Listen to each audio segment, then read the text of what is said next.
I'm Whitney. I'm 26. I'm a night shift nurse. That same morning, I finished a 12-hour ER shift.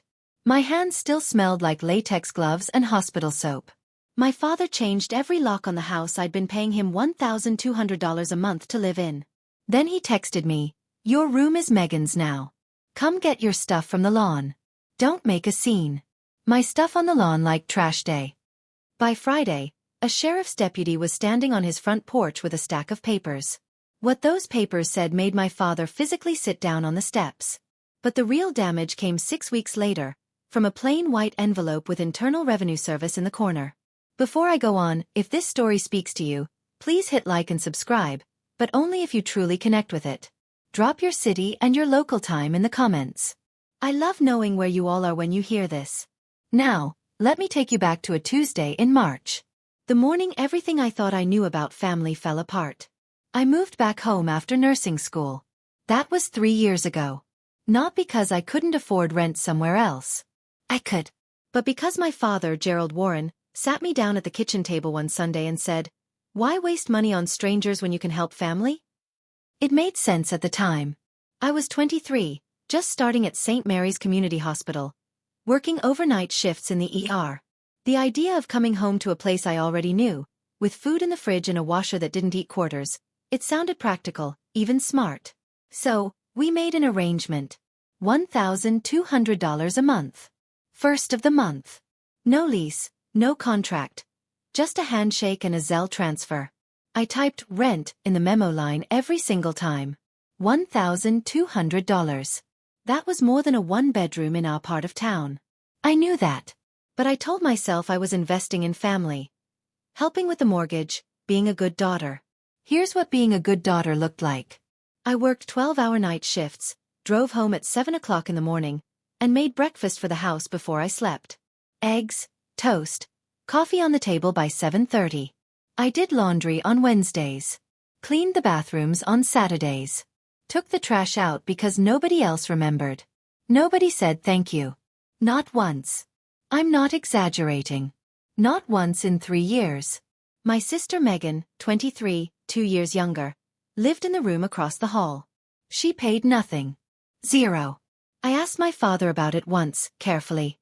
The way you ask about something you already know the answer to. He didn't even look up from the TV. She's still finding herself, Whit. Don't be petty. I told myself it was temporary, that he'd see how hard I worked. I was wrong about a lot of things back then, but I was most wrong about that. Megan got engaged in February. Her boyfriend, Tyler Brooks, 25, worked at a Toyota dealership off Route 9. He proposed at a Red Lobster on Valentine's Day. Megan posted 14 photos. 312 likes. My father reacted like she'd won the Nobel Prize. Within a week, Gerald was planning an engagement party. At the house. 30 guests, aunts, uncles, cousins, neighbors, Gerald's poker buddies.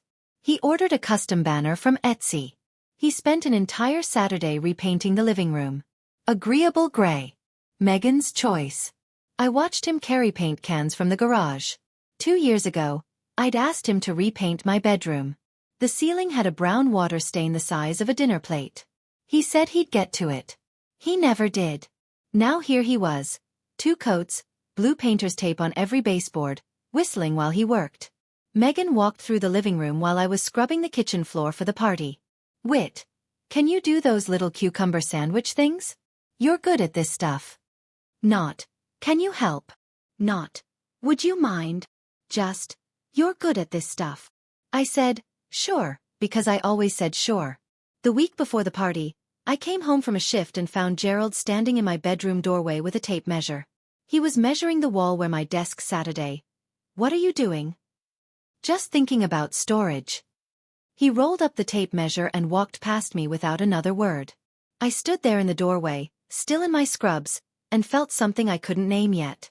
Storage. That's the word he used. I didn't think twice about it.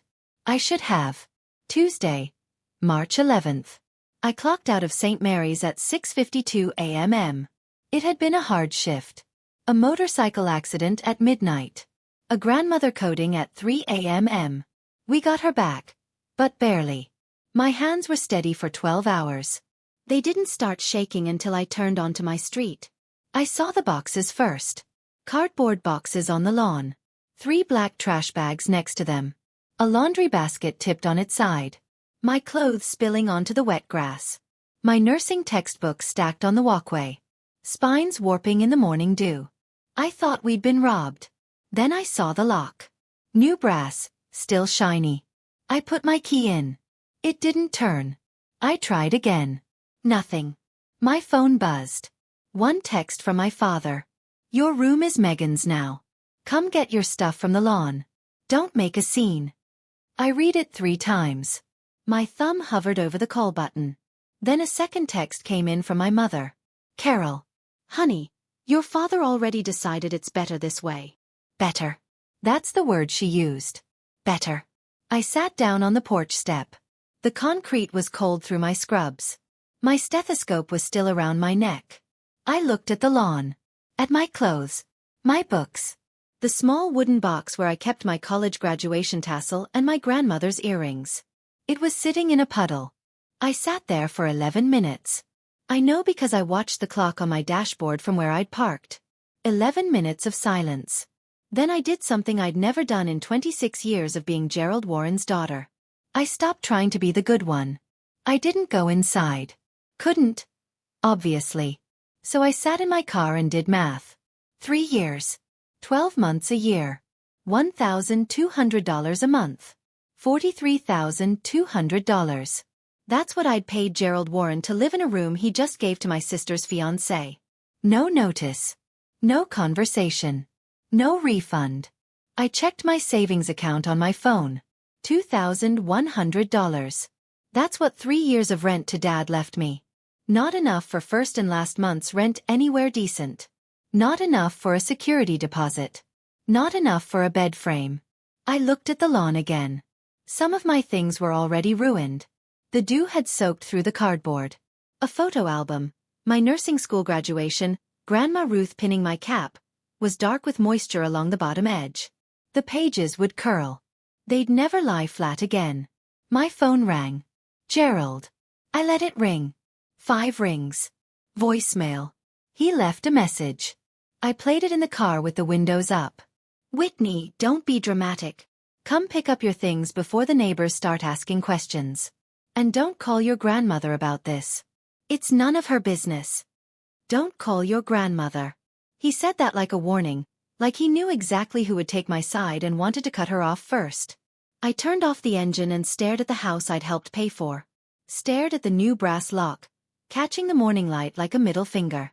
He planned it. He waited until I was gone, 12 hours overnight, guaranteed I wouldn't walk in. And he moved my life onto the lawn while I was putting IVs in strangers' arms.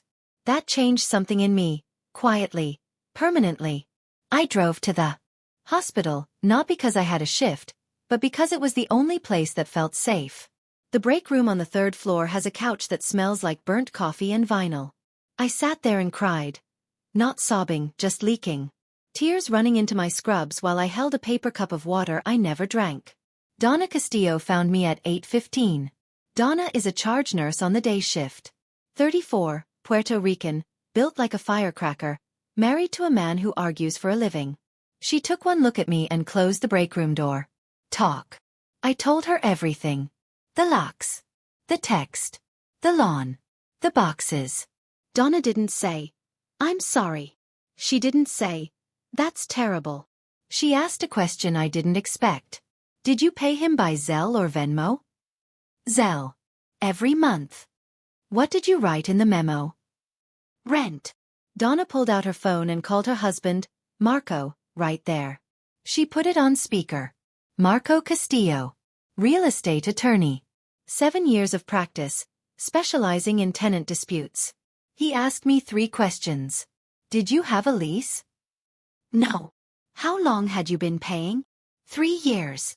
Did you have proof of payment? Yes. 36 Zelle transactions. Every single one labeled, rent.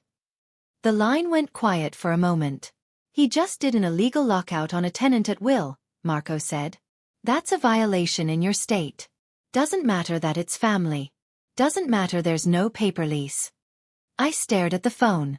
What do I do? Screenshot every Zelle transaction tonight. Every single one. And whatever you do, don't delete that text he sent you. Mako said one more thing before he hung up. Has your father been reporting that rental income on his taxes? I didn't know the answer. But I had a feeling he already did. I tried one more time. One last time. Because I owed myself that, the knowledge that I asked before I acted. Tuesday night, I sat in Donna's guest room, charged my phone, and called Gerald. He picked up on the second ring. Dad, I need to talk about the room. Nothing to talk about. Decisions made. I've been paying you rent for 3 years. You were helping with the mortgage. That's not rent. You texted me rent's due by the 5th. Every month, Dad. Silence. 3 full seconds. I counted. Don't twist my words, Whitney. I need 30 days. That's all I'm asking. Your sister needs the room now. You're 26. Figure it out. Click. He hung up on me.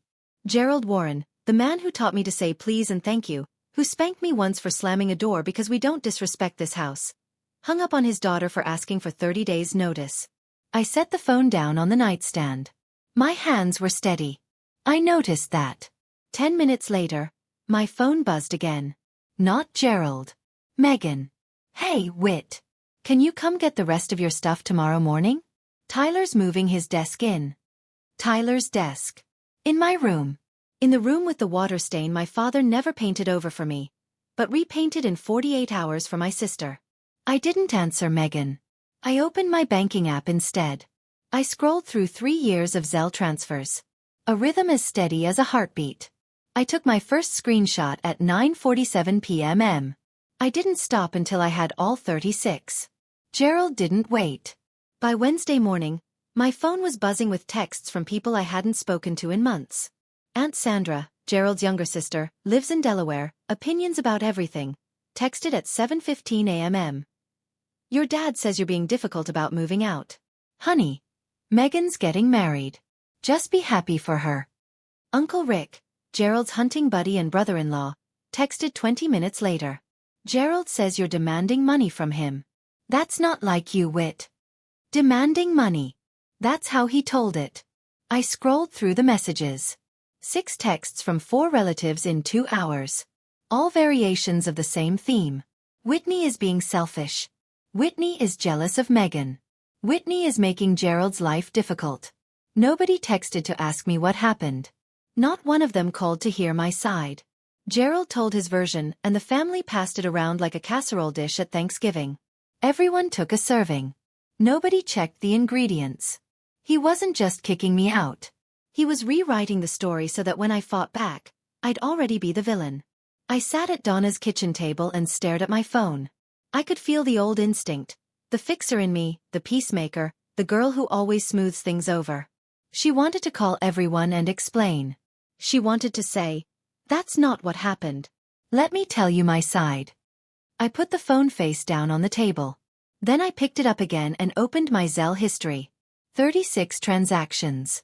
$43,200. I saved every screenshot to a cloud backup. Every memo line that said, rent, every date, every dollar. Gerald was building a narrative. I was building a file. Wednesday morning, I drove back to the house to get whatever was left. Gerald had moved the remaining boxes to the front walkway. Not the porch. Not the garage. The walkway, right where anyone driving by could see them. One was already splitting at the bottom from the weight. Mrs. Patterson from across the street was outside watering her azaleas. She watched me pull up. She watched me pop the trunk. She didn't look away. Gerald came out the front door. He was smiling. Not at me, at the street. Performing. She's just picking up the rest of her things, he called over to Mrs. Patterson, loud enough for the whole block. Kids, you know, can't stay forever. I didn't respond. I picked up the first box. Winter clothes. A crock pot. A picture frame with a crack down the glass. My graduation photo, the one with Grandma Ruth. Dad, I need to check my room for anything left behind. Room's already Megan's. Nothing of yours in there. I looked through the front window as I passed. My bedroom, the room I'd paid $43,000 for, had been repainted. New curtains. New bedspread. Tyler's desk was already against the far wall. 2 days. He converted my entire life into someone else's office in 2 days. Gerald turned back to Mrs. Patterson and shrugged, grinning. Tough love. Tough love. He called it tough love. I loaded the last box into my trunk. I didn't slam it. I closed it gently, deliberately. I wanted him to think I was giving up. I wasn't. But I did save Mrs. Patterson's number from the neighborhood directory. She was standing right there. She saw the boxes on the lawn. She heard every word. Witnesses remember. That night, Marco Castillo spread a yellow legal pad across Donna's kitchen table and sat across from me like a mechanic showing you what's wrong under the hood. 3 moves, he said. Each one is separate. Each one is legal. And each one is going to get his attention.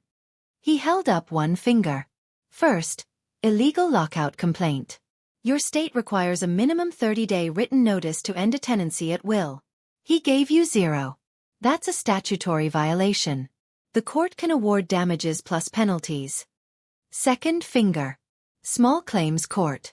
You're owed $43,200 in rent paid without a lease or legal tenancy agreement. The state cap for small claims is $10,000, so we file there first. The rest can go to civil court later. Third finger. IRS Form 211. Whistleblower report. He received $43,000 in rental income over 3 years. And I'd bet my briefcase he reported none of it. That's unreported taxable income. I stared at the pad. 3 bullet points. 3 lines that could break my father's whole sense of authority. The IRS one, I said quietly. That could destroy him. Marco didn't blink. He didn't hesitate when he threw your life on the lawn. Donna set a glass of water in front of me. You're not being cruel, Whitney. You're being accurate. I opened my laptop. The folder was already built. I'd been organizing it since Tuesday night. 36 Zelle screenshots. Bank statements with matching dates. The text from Gerald, rent's due by the 5th. The lockout text, your room is Megan's now. A timeline of events. Handwritten. Dated. Marco looked through every file. When he finished, he closed the laptop and nodded. Print everything. 2 copies. We go to the notary Thursday morning. I called Grandma Ruth on Thursday afternoon. She picked up the way she always does, mid-sentence, like the conversation started before the phone rang. I already heard Gerald's version. Sweetheart. Let me guess. You left because you're ungrateful and jealous of your sister. I almost laughed. Almost. That's not what happened, Grandma. I know it's not. I know my son-in-law. He tells people what makes him look good. Been doing it since the day he married your mother. I told her everything. The locks. The text. The lawn. The boxes in the dew. She was quiet the whole time. Grandma Ruth doesn't interrupt. She collects. When I finished, she said something I didn't expect. He did the same thing to his brother. You know, I didn't know. Eddie. Gerald's younger brother. They inherited their mother's duplex together. 50-50th split. Gerald moved in, started making decisions without Eddie, and when Eddie disagreed, Gerald changed the locks on his half and told the whole family Eddie abandoned the property. Eddie didn't fight it. Lost his share. Hasn't spoken to Gerald in 15 years. She let that sit. Don't do what Eddie did, honey. Eddie stayed quiet. Lost everything. My throat tightened. I'm not staying quiet. Good. Then she said something that hit harder than all of it. Your mother called me last night. She knows it's wrong, Whitney. She knows. She just won't say it out loud. My mother knew. She knew and she let it happen. She watched Gerald change the locks and haul my things to the lawn. And she chose peace with him over justice for me. That was the part that hurt more than the locks, more than the text, more than the dew on my graduation photos. My mother's silence. Megan's engagement party was Saturday night. 30 guests. The house lit up like a magazine spread. String lights on the porch. A welcome sign with Tyler and Megan in gold calligraphy. Cars lining both sides of the street. I wasn't invited. I found out because Aunt Sandra accidentally included me on a group text with the address and time. She deleted it 30 seconds later. But I saw it. I didn't go.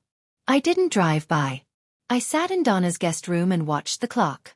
At 8:47 p.m. My phone lit up. Instagram notification.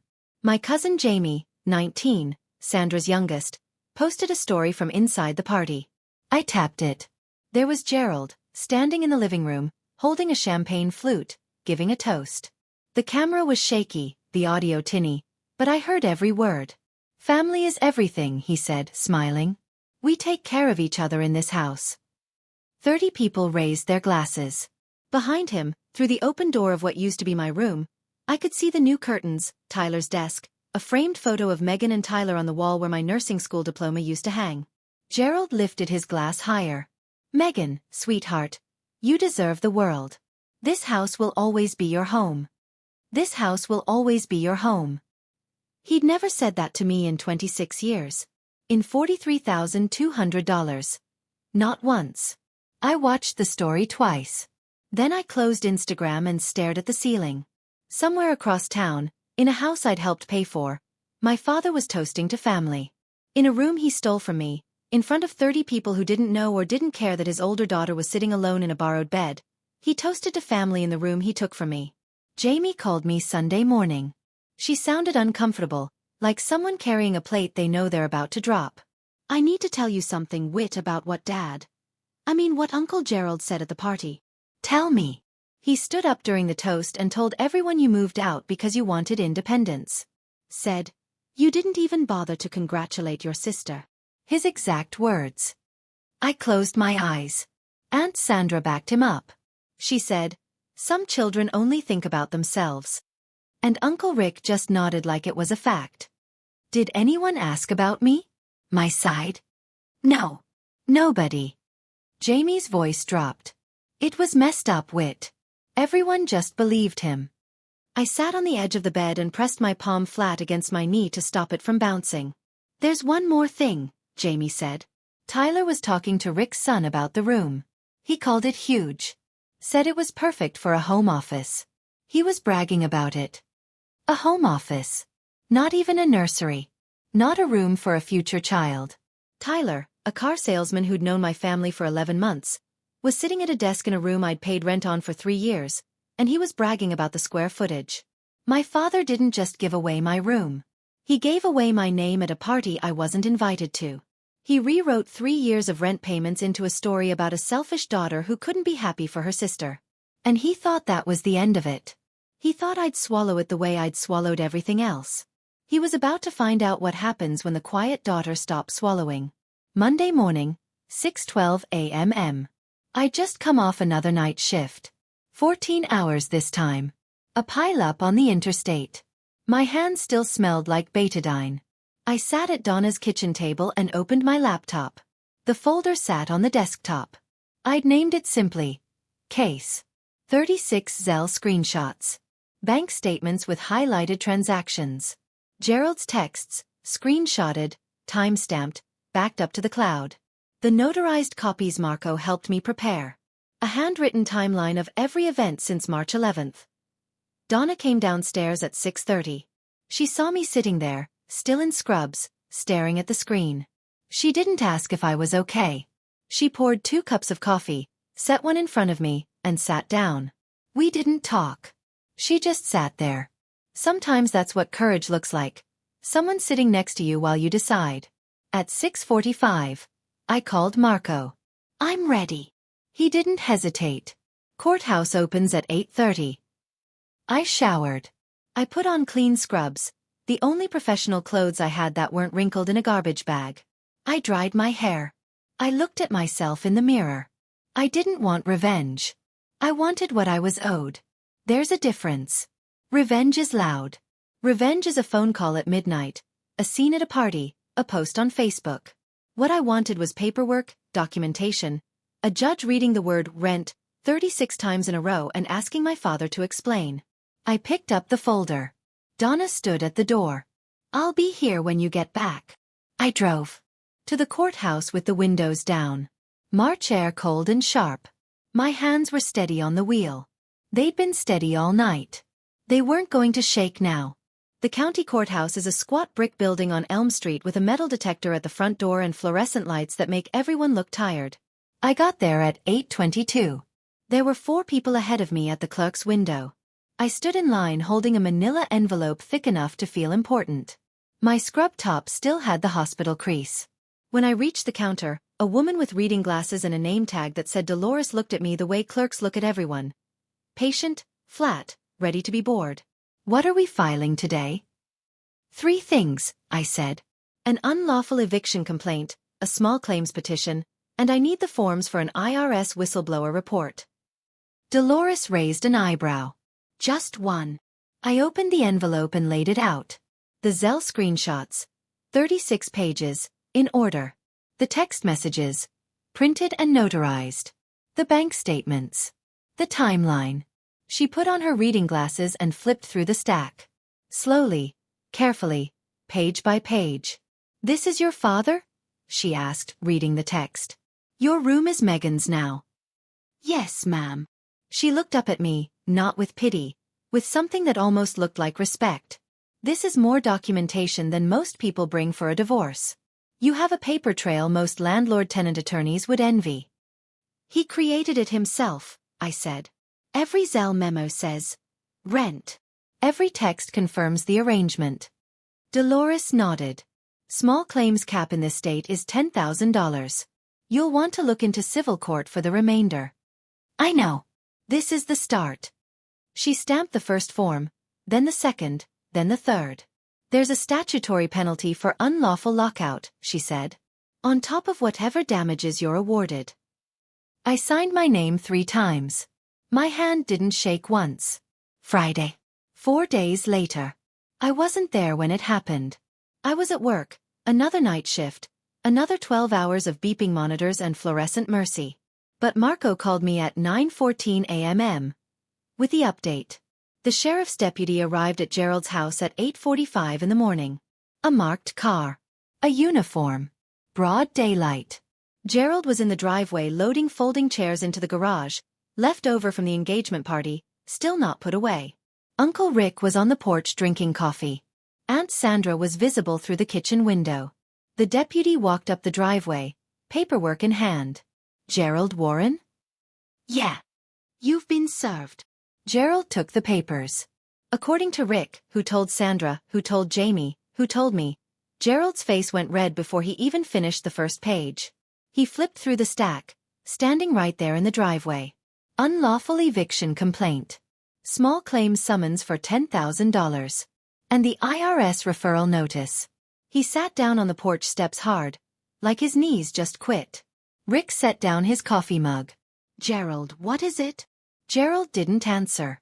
He just kept staring at the papers, turning them over and over like reading them again might change what they said. Sandra came out the front door. What's going on? Who was that? Gerald looked up.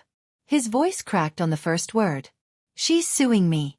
My own daughter is suing me.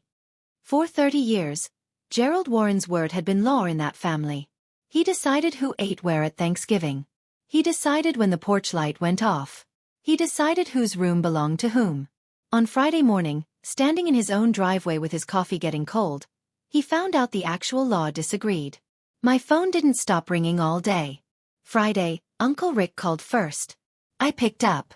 Whitney, what did you do? I filed what was legal and accurate. Uncle Rick, he's my father, and I was his tenant for 3 years. He hung up. Aunt Sandra called my mother. My mother called me crying. Not angry crying, just the helpless kind.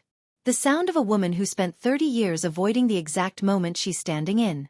Whitney, please, can you take it back? There's nothing to take back, Mom. It's filed. Then Megan. Her voice came through the phone like a car alarm. You're ruining my engagement. You know that, right? This is about you being jealous. It's always been about you being jealous. This is about $43,000 and an illegal eviction. I'll see Dad in court, Megan. She sputtered something about me being selfish and dramatic. I said goodbye and set the phone on the nightstand. Gerald called last. 9:18 p.m. He didn't yell. That surprised me. His voice was tight, pressurized, the voice of a man trying very hard not to scream. You bring the IRS into my house. Into my house? You brought my belongings onto the lawn. Same energy. Dad. That money was between us. It wasn't income. I was quiet for a moment. Then, I'd be careful saying that out loud. He didn't know I was recording. My state allows one-party consent. Every word he just said. That money was between us. It wasn't income. Was now a time-stamped audio file proving he received the payments and thought they didn't count for taxes. I gave him 3 years of respect. He gave me a text message. We were done negotiating. 3 weeks later. Small claims courtroom, 2nd floor, room 204. It was smaller than I expected. No jury box, no gallery, just rows of wooden benches, a raised desk for the judge, and 2 tables facing forward. It smelled like floor polish and old paper. Gerald sat at the respondent's table alone. No lawyer. He told Rick he didn't need one. I'm not hiring an attorney to fight my own kid.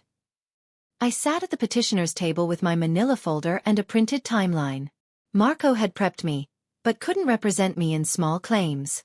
It's self-represented only in our jurisdiction. He sat in the benches behind me. Behind Gerald. Carol clutching her purse like a flotation device. Megan, arms crossed, jaw tight. And in the last row, Grandma Ruth. She'd taken an Uber. Nobody had invited her. Nobody had told her the date. She found out from Jamie and came anyway. Judge Hernandez was a woman in her 50s with short gray hair and reading glasses. She looked over, not through. Miss Warren, present your case. I laid out 36 Zelle transactions. Each one printed, dated, highlighted. Each memo. Rent. I showed the text messages. I showed the timeline. I spoke for 11 minutes without raising my voice. Judge Hernandez turned to Gerald. Mr. Warren, did your daughter pay you $1,200 a month? Gerald shifted in his chair. She was helping with the house. It wasn't rent. The judge picked up the printed text message and read it aloud. Rent's due by the 5th. Don't be late again. She looked at him over her glasses. You used the word rent, Mr. Warren. She used the word rent. The transfers say rent. By any reasonable standard, this was a tenancy. Gerald opened his mouth. Nothing came out. Judge Hernandez didn't take long. I'm ruling in favor of the petitioner. Mr. Warren, you established a month-to-month tenancy through your own words and conduct. You ended that tenancy without legal notice. You performed an unlawful lockout. You are ordered to pay $10,000, the statutory maximum in this court, in damages plus the lockout penalty as provided under state statute. She set down her pen. Miss Warren, you may pursue the remaining balance through civil court. Gerald stood up so fast his chair scraped the floor. This is family business, not court business. Judge Hernandez didn't blink. It became court business when you changed the locks, Mr. Warren. Sit down. He sat. Behind me, I heard Carol make a small sound. Not a word, just a breath that caught. Megan was crying silently, mascara tracking down her cheeks. Not for me. For the scene, for the fact that people she knew were in this room hearing these numbers. But the moment I'll carry with me happened in the back row. Grandma Ruth stood up slowly. 79 years old, bad hip, holding the bench for balance. She walked forward, past Carol, past Megan, until she was standing beside me at the petitioner's table. She didn't say anything. She just took my hand. Her fingers were cool and steady. Then she turned around and looked at Carol. I raised you better than this, Carol. You watched it happen. My mother's face crumbled. She looked down at her lap. She didn't argue. She didn't defend herself. She just sat there holding her purse, shrinking. Megan stared at the wall. Gerald stared at the floor. Grandma Ruth squeezed my hand.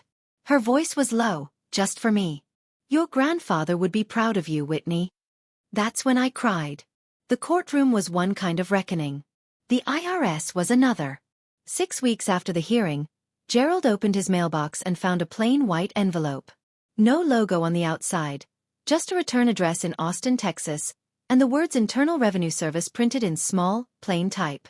He told Carol it was probably a mistake. It wasn't. The IRS opened an audit on 3 years of Gerald's tax returns. $43,200 in unreported rental income. Not declared. Not filed. Not mentioned on a single 1040 he'd submitted. Marco explained the math to me over the phone. Clinically, the way a doctor reads lab results. Unpaid federal tax on the unreported income. About $11,000. Penalties for failing to report. Another $4,000 to $6,000. Interest accrued over 3 years. Roughly $2,000 more. Total estimated liability. Somewhere between $17,000 and $22,000. And that was just the IRS. Gerald still owed the $10,000 from small claims. And I hadn't filed the civil court case yet. He had to hire a CPA, a certified public accountant, to represent him in the audit. That alone cost $4,000. Gerald Warren, the man who wouldn't spend $40 on a can of paint for my ceiling, was now writing checks to accountants and watching his savings account drain. Jamie told me Gerald tried to borrow money from Uncle Rick. Rick said, "No, I've got my own bills." Gerald, the man who told me to figure it out, was now the one who couldn't. I didn't celebrate. I didn't post about it.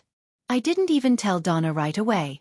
I sat in my car after Marco's call and watched the parking lot for a while. It didn't feel good. But it felt right. Word travels fast in families. It travels faster in neighborhoods. Cousin Jamie, God bless that kid, didn't name names on Facebook, but she didn't have to. Her post read, "Some people learn that, my house, my rules doesn't work when the law has different rules." 47 reactions. 12 comments. Everyone in the family knew who she meant. Aunt Sandra went quiet. The woman who texted me, "Just be happy for your sister," 2 weeks earlier now had nothing to say. She didn't call Gerald. She didn't call me. She just disappeared into that comfortable silence people run to when they realize they picked the wrong side. Uncle Rick stopped coming over for poker night. But the neighborhood was the part Gerald didn't see coming. Mrs. Patterson, the witness, the azalea lady, the woman who watched him perform tough love while my belongings sat on wet grass, talked. Not meanly. Just factually. She told the Hendersons next door. The Hendersons told the Coopers. By the end of the month, half the block knew Gerald Warren had locked his rent-paying daughter out of the house and gotten served by the sheriff in his own driveway. Gerald wasn't invited to the summer block party. First time in 11 years. Carol stopped leaving the house for 2 weeks. She had groceries delivered. And then the last domino. Tyler Brooks, Megan's fiancé, the car salesman with the home office in my old room, started asking questions. "Maybe we should get our own place," he told Megan. "I don't want to start a marriage in a house with this kind of drama." Megan and Tyler postponed the wedding. Not for money. Not because of me. Because Tyler didn't want to begin his life in a house that had become a courtroom exhibit. Megan blamed Gerald. My mother called on a Thursday. Her voice sounded 10 years older. "Can we talk? Just us, please." We met at a coffee shop off Route 6. Neutral ground. Public enough that neither of us could fall apart too badly. She was already sitting in a booth when I arrived, holding a mug she wasn't drinking from. "Your father is struggling," she said. "The IRS thing is eating him alive." I wrapped my hands around my own mug. "He threw my life on the lawn, Mom, while I was saving lives at the hospital. He thought you'd understand. He thought you'd be quiet. There's a difference." Carol stared into her coffee. Her eyes were red, but the tears had already happened. Probably in the car, probably alone. She looked like a woman who'd spent 30 years building a house on someone else's foundation and just felt the first crack. "I should have said something," she said. "I was afraid of him." "I know you were." I'm not. I'm not saying that to make an excuse. I'm just telling you what's true. I believe you, Mom. But you still let it happen." She cried quietly. The way people cry in coffee shops. Tucked in, controlled, embarrassed. I didn't reach across the table. Not because I was punishing her. Because comfort from me right now would have let her off the hook, and she needed to sit in it. "I love you," I said. "I do. But I can't come back to a house where my worth is measured by how much I give up." She wiped her eyes with a paper napkin. When did you get so strong? I'm not strong, Mom. I'm just done paying the price for being easy to ignore. She looked at me like she was seeing me for the first time. Maybe she was. 3 months later, I signed a lease, a real one, with my name printed on every page, for a 1-bedroom apartment 6 blocks from St. Mary's. Ground floor. 12 minutes to work. Rent. $890 a month. Less than what I paid my father. The small claims check, $10,000, cleared the same week. I used it for first and last month's rent, a security deposit, a mattress, and a second-hand kitchen table. The rest went into savings. My savings. In my name. Under my control. Donna helped me move in. She showed up with her minivan, 3 laundry baskets of donated kitchenware, and a 6-pack of ginger ale. Because champagne is for closers, she said, and you're not done yet. I set up the bedroom first. Hung the curtains Donna found at Goodwill. Arranged my nursing books on a shelf that didn't belong to anyone else. Saturday afternoon. There was a knock. I opened the door and found Grandma Ruth standing in the hallway holding a lamp. It was brass, old, with a green glass shade. The cord had been rewired. Probably twice. This was mine when I first lived on my own. She said. 1967. I want you to have it. I plugged it in that night. It cast a warm amber circle on the kitchen table. The kind of light that makes even a small room feel like home. That evening, I sat at my table. My table, in my apartment, behind my lock, and ate dinner alone. Leftover soup and toast. Nothing special. But the quiet was different here. It wasn't the quiet of being overlooked. It wasn't the quiet of keeping the peace. It was the quiet of ownership. $1,200 a month used to go to a man who didn't see me. Now it pays for a place that's mine. Gerald called on a Sunday night. 7:14 p.m. I almost didn't pick up. Not out of anger. I was past that. More like the way you hesitate before opening a door you've already decided to walk through. I answered. Whitney. His voice was different. Not soft. Gerald Warren doesn't do soft, but the edges were filed down. The command was gone. Hi, Dad. I didn't think you'd go this far. I didn't think you'd throw my things on the lawn. He exhaled. A long one. The kind of breath that carries something heavy out. I was trying to do right by your sister. By doing wrong by me. Silence. 5 seconds. 6. I let it sit. I didn't fill it. The IRS wants $22,000, he said finally. He said it the way someone says they have a diagnosis. Flat. Factual. Still in shock. I'm sorry to hear that, Dad. I really am. Are you? Yes. I don't want you to suffer. I never wanted that. More silence. I heard the TV in the background. ESPN. A basketball game. The soundtrack of every evening I ever spent in that house. I hope you figure it out, I said. I mean that. But I'm not coming back. He didn't say I love you. He didn't say I'm sorry. He didn't say you'll regret this. He just breathed on the other end of the line. All right, he said and hung up. It was the most honest word he'd spoken to me in years. Not an apology. Not a surrender. Just, all right. An acknowledgement that the ground had shifted and he couldn't shift it back. I set the phone down and looked at Ruth's lamp glowing on the table. For the first time in months, I didn't feel angry. I didn't feel sad. I just felt finished. People ask me if I regret it. I do. I regret the 3 years I spent believing that silence would be rewarded. I regret every morning I made breakfast for a house that treated my labor like air. Present, necessary, invisible. I regret the $43,000, sure. But more than the money, I regret the version of myself who thought if I just tried harder, gave more, complained less, my father would finally look at me the way he looked at Megan. That version of me is gone. I let her go on a Tuesday morning in March, sitting on a cold porch step in scrubs that smelled like a 14-hour shift. My father isn't a monster. I want to be clear about that. He's a man who confused love with control and gratitude with obedience. He built a family where his word was final. And when someone challenged it legally, calmly with 36 receipts, his whole kingdom shook. I hope he learns the difference. But teaching him isn't my job anymore. If you're listening to this in a house where your kindness is being used like money, where your silence is someone else's comfort, I want you to hear me say something nobody said to me. Keep your receipts. Know your rights. And remember that setting a boundary with your family isn't betrayal. It's the first thing you build when you finally decide to build for yourself. I'm sitting at my kitchen table right now. Grandma Ruth's lamp is on. The apartment is quiet. The lock on the door is mine. The locks are mine now. If you were in my shoes, would you have filed those papers or tried to keep the peace? Drop a C for courthouse or a P for peace. And if someone you know needs to hear this story, share it with them. More stories like this one are waiting for you in the description below. I'll see you in the next one.